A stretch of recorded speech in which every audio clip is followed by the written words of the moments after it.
ગજાનંદ ગણપતિ મહારાજ કી જય. દશા માત કી જય. આજે આપણે દશામાની વાર્તા સાંભળશું. આ વ્રત અષાઢ વદ અમાસના દિવસે શરૂ થાય છે. વ્રત કરનારે પ્રાતઃકાળ ઉઠી પવિત્ર થઈ દશામાની વાર્તા સાંભળવી અને બની શકે તો 10 દિવસ સુધી નકોડા ઉપવાસ કરવા. પહેલે દિવસે માટીની સાંઢણી બનાવી પછી તેનું પૂજન કરવું.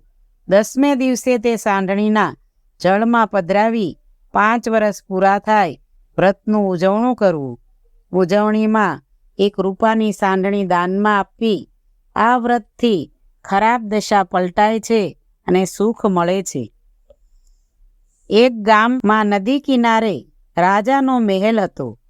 ત્યાં રાણી રોજ ઝરૂખામાં બેસે અને કુદરતી સૌંદર્ય જુએ. એક દિવસે નદીમાં નાવા ઘણી સ્ત્રીઓ આવી. આ બધી સ્ત્રીઓ શા માટે આવી છે તે જાણવા રાણીએ દાસીને પૂછ્યું તો દાસી બોલી, આજે અષાઢ વદ અમાસનો દિવસ છે. આજે દિવાસાનો તહેવાર છે. આ સ્ત્રીઓ દશામાનું વ્રત કરે છે તેથી નાવા આવી છે. રાણી તો દોડીને કિનારે એક સ્ત્રી પાસે ગઈ અને બોલી કે બેન, મારે દશામાનું વ્રત કરવું છે. ભલી સ્ત્રી બોલી, સારી વાત છે. એ વ્રત કરવાથી સુખ સંપત્તિ સાંપડે અને કષ્ટ હોય તે દૂર થાય. અષાઢ વદ અમાસ એટલે દિવાસાને દિવસે સવારે નાહીને દશામાની કથા કહેવી, સાંભળવી. પવિત્ર જગ્યામાં દશામાનું નામ લઈ કળશ સ્થાપો. પછી 10 શેરનો દોરો લઈ 10 ગાંઠો વાળવી. એને કંકુ લગાડીને હાથે અથવા કળશે બાંધી દેવાનો. કળશનું પૂજન કરી દશામાની ભક્તિ કરવાની. વ્રત કરનારે 10 દિવસ સુધી નકોડા ઉપવાસ કરવા પડે. એકટાણું કરે તો પણ ચાલે. 5 વર્ષ સુધી આ વ્રત કરનારને શ્રદ્ધા મુજબ ફળ મળે છે. વ્રતનો મહિમા એટલો બધો કે કહેતા પાર ન આવે. રાણી મહેલે ગઈ, રાજાને વાત કરી. રાજા બોલ્યો, વ્રત કરવાથી ફાયદો શું? રાણી કહે, મન પવિત્ર થાય, તન નિરોગી રહે, દુખિયાને ધન મળે, વાંજિયાને પુત્રનું ફળ મળે. રાજા કહે, આપણી પાસે વિપુલ ધન છે, એમાં તને શું ઉણપ દેખાય કે વ્રત કરવા તૈયાર થઈ છે? રાજાના અભિમાની વચનથી રાણીએ બહુ દુઃખ થયું. તેણે તો રાજા સાથે રીસામણા લીધા. આખો દિવસ ભૂખ્યા પેટે દશામાની ભક્તિ કર્યા કરી. રાજાએ દશામાની અવગણના કરી. એથી દશામાના કોપથી રાજાનું રાજ્ય ખેદાન મેદાન થઈ ગયું. બાકી રહ્યું તે દુશ્મન રાજા રાજ્ય પર ચડી આવ્યો એટલે રાજા રાણી 2 કુંવરોને લઈ પેરે લુગડે ચાલી નીકળ્યા. થોડુંક ચાલ્યા બાદ રાજબાગ આવ્યો. એમાં બધા વિશ્રાંતિ ખાવા બેઠા. તે બાગના લીલા ઝાડ ભડ સળગવા લાગ્યા. રાણી સમજી ગઈ કે આ માઠી દશાનું પરિણામ છે. રાજાને પણ એવું લાગ્યું. પછી તેઓ ત્યાંથી આગળ વધ્યા. રસ્તામાં રાણીની સહેલીનું ગામ આવ્યું. ત્યાં રાણીએ ખાવા આપવા કહ્યું ત્યારે છણકા કરીને તે બોલી, જા હવે છેક અહીં સુધી રોટલાની ભીખ માગવા આવતા લાજ નથી આવતી? રાજા રાણી દેવને દોષ દેતા આગળ ચાલ્યા. કુંવરો ભૂખે તરસે આકુળ વ્યાકુળ થઈ ગયા હતા. એવામાં એક વાવ આવી અને બધા એમાં પાણી પીવા ઉતર્યા. પરંતુ પગથિયા એવા લીસા હતા કે બંને કુંવરો લપસીને વાવમાં અથાગ જલમાં ડૂબી ગયા. રાજા રાણી રડવા લાગ્યા. એમણે પોતાની દશાનો દોષ કાઢ્યો. કલ્પાંત કરતા તેઓ આગળ ચાલી નીકળ્યા. રસ્તામાં રાજાની બહેનનું ગામ આવ્યું. રાજાને મનમાં થયું કે બહેનને મેં વાર તહેવારે ખૂબ જ કપડાં દાગીના આપ્યા છે તો તે જરૂર દુઃખમાં આશ્રય આપશે. રાજાએ ગામના પાદરેથી એક ગોવાળ સાથે બહેનને ઘેર પોતાના આગમનના ખબર કેવડાવ્યા.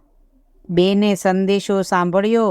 તેણે બબડાટ કરીને થોડીક સુખડી માટલીમાં ભરી એના પર કોડિયું ઢાંકી ચંદનહાર મૂક્યો ને પછી લુગડાના કટકા વડે માટલીનું મોઢું બાંધી એ માટલી પેલા ગોવાળને આપી કહ્યું કે હે ગોવાળ, મારા ભાઈ ભોજાઈને આ બધું આપી કહેજે કે તમારે જ્યાં જવું હોય ત્યાં જાઓ.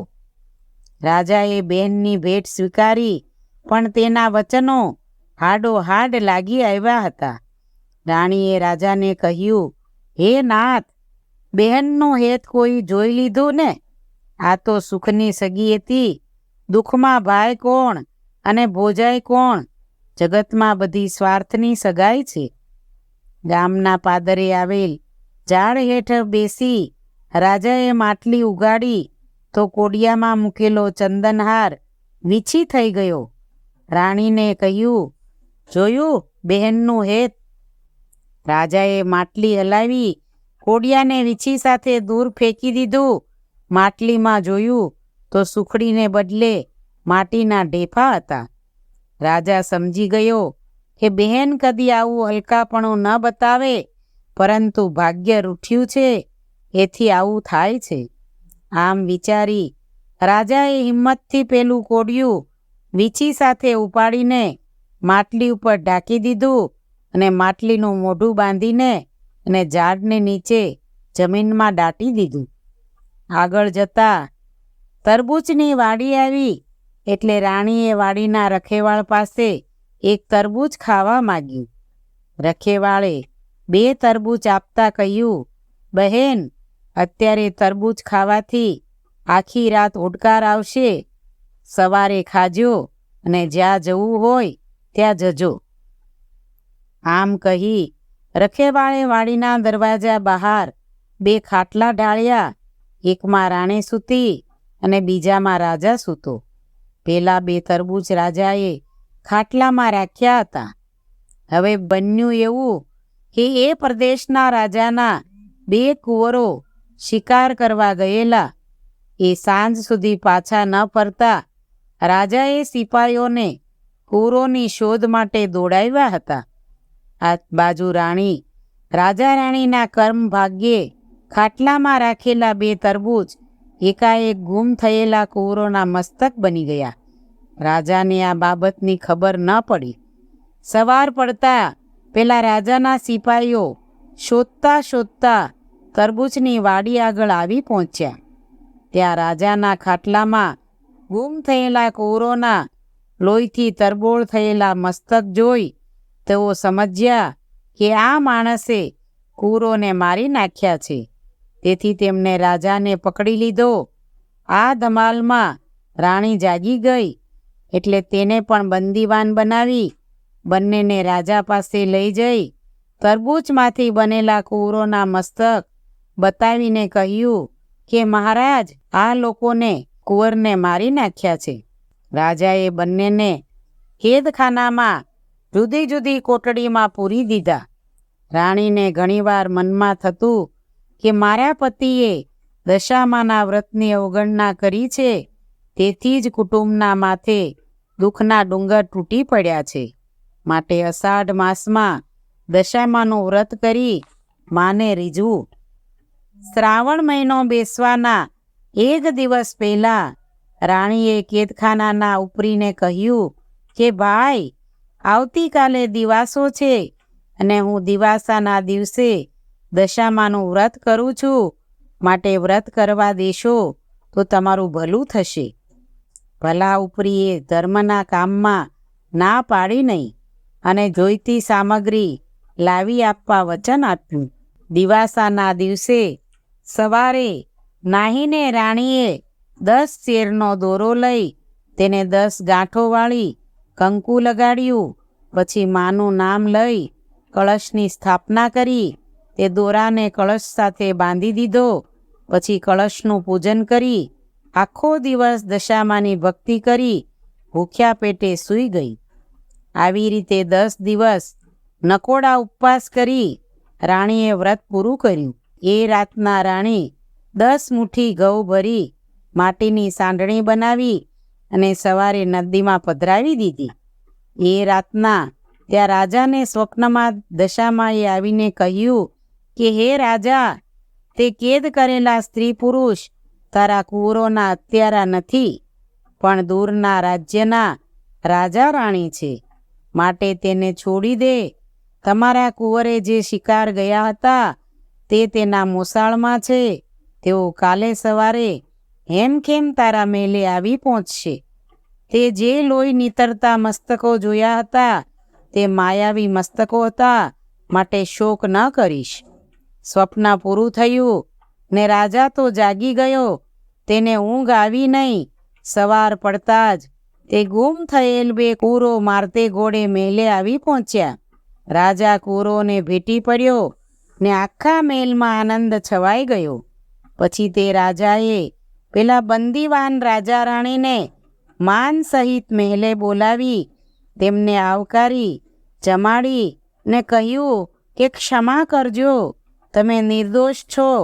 મારા કુંવરો જીવતા છે અને આખરે તે મહેલે આવી ગયા છે. મને લાગે છે કે કોઈ દેવીનો કોપ તમારા ઉપર ઉતર્યો છે, તેથી તમારી દુર્દશા થઈ છે. હવે દશા પલટાય છે એવું લાગતા રાજા રાણી પાછા પોતાના રાજ્ય તરફ નીકળી પડ્યા.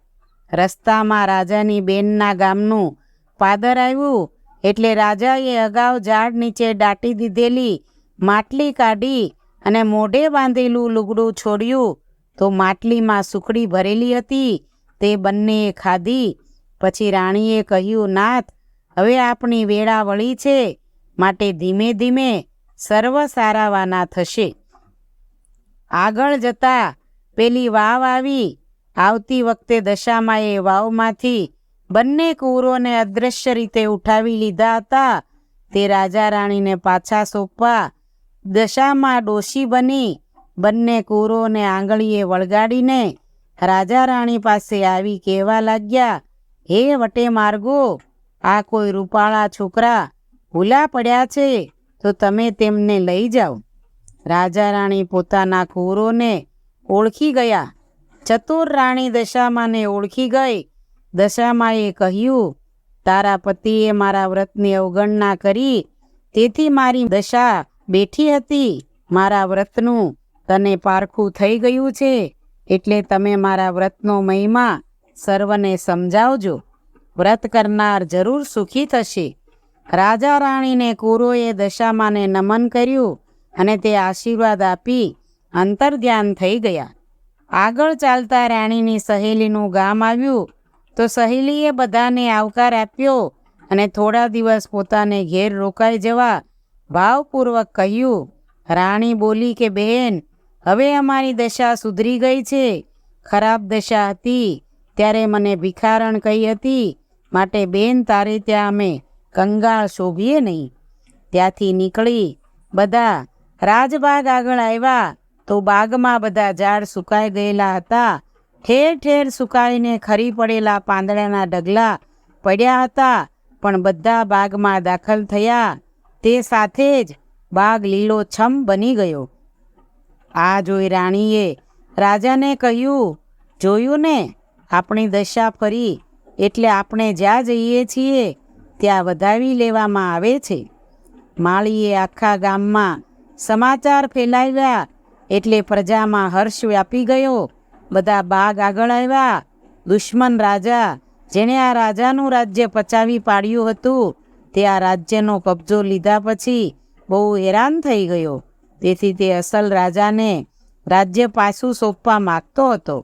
તે પણ ખબર મળતા રસાલા સાથે રાજબાગમાં આવ્યો અને પોતાની ભૂલ કબૂલ કરી રાજાને તેનું રાજ્ય સંભાળી લેવા કહ્યું. લોકોએ હર્ષનાદથી રાજાની વિનંતીને સ્વીકારી લીધી. પછી રાજા રાણી અને કુંવરો વાજતે ગાજતે મેલે ગયા અને અસલ રાજાએ બધો વહીવટ સંભાળી લીધો. દશામાના પ્રતાપથી રાજા રાણી પાછા સુખમાં રહેવા લાગ્યા. રાણી દર વર્ષે દિવાસાના દિવસે વ્રત શરૂ કરતી અને 10 દિવસ સુધી નકોડા ઉપવાસ કરી માટીની સાંઢણી જળમાં પધરાવતી વ્રતની પૂર્ણાવતિ કરતી. આવી રીતે 5 વર્ષ રાણીએ દશામાનું વ્રત કર્યું. 5 વર્ષ વ્રતની પૂર્ણાવતિ થતાં રાણીએ વ્રતનું ઉજવણું કર્યું. એમાં ઘણા બધા બ્રાહ્મણોને જમાડ્યા. પછી એક રૂપાની સાંઢણી બનાવી રાખી હતી.